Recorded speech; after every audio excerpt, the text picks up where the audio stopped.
There are exactly 1,000 islands here. Less than 1,000? More than 1,000? Didn't raise your hands, you don't care. That's all right, some of us are just here for the boat ride, I get it. So there's actually 1,864 islands here in the region. You know, quite a bit more than 1,000. Now if you're wondering why don't we change the name of the region then? Well, long story short, the locals got together. They decided to be way too difficult to change all of the salad dressing labels as well, so we just left the name. And yes, if you are wondering, Thousand Islands dressing was created here in the region. It was originally created on a fishing charter, and it wasn't even used as a salad dressing, it was being used as just a dipping sauce.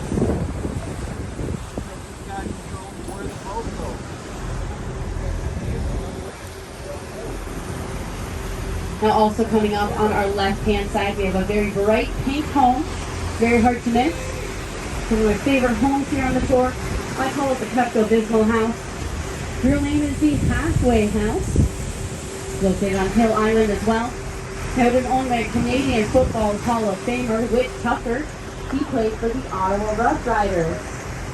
And I know that's no longer what they're called, but honestly, if you ask me questions about them or football in general, I am not going to know it. But if you ask me why he painted his home that very bright pink color, a couple of rumors go around, and I wasn't able to confirm any of them.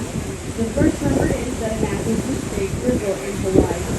Second, I like to put it on that his great-granddaughters actually painted that color, so he did.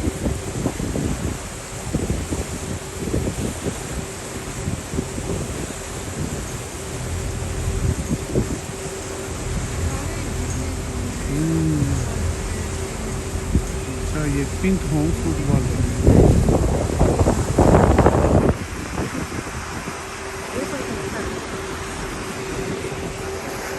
Doing this job, I did get asked some very interesting questions. This is my second year here, my second season at Open Sands.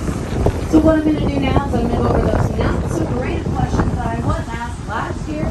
You know exactly what not to ask me. I'm then going to go over my 3 most common questions, which are wonderful questions. And you might be thinking of right now, I hope that's the answer for you before you even have to ask.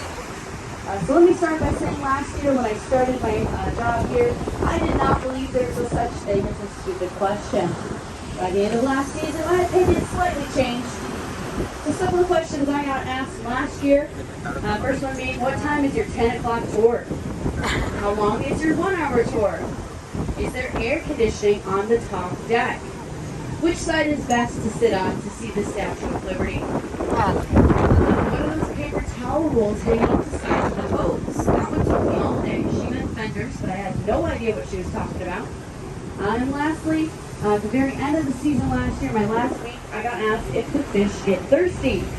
All of these are questions I don't know how to answer, at least not with a straight face. Now some common questions. My first common question would be, what do the islands do for water? So I mentioned before, this is one of the cleanest rivers in the world.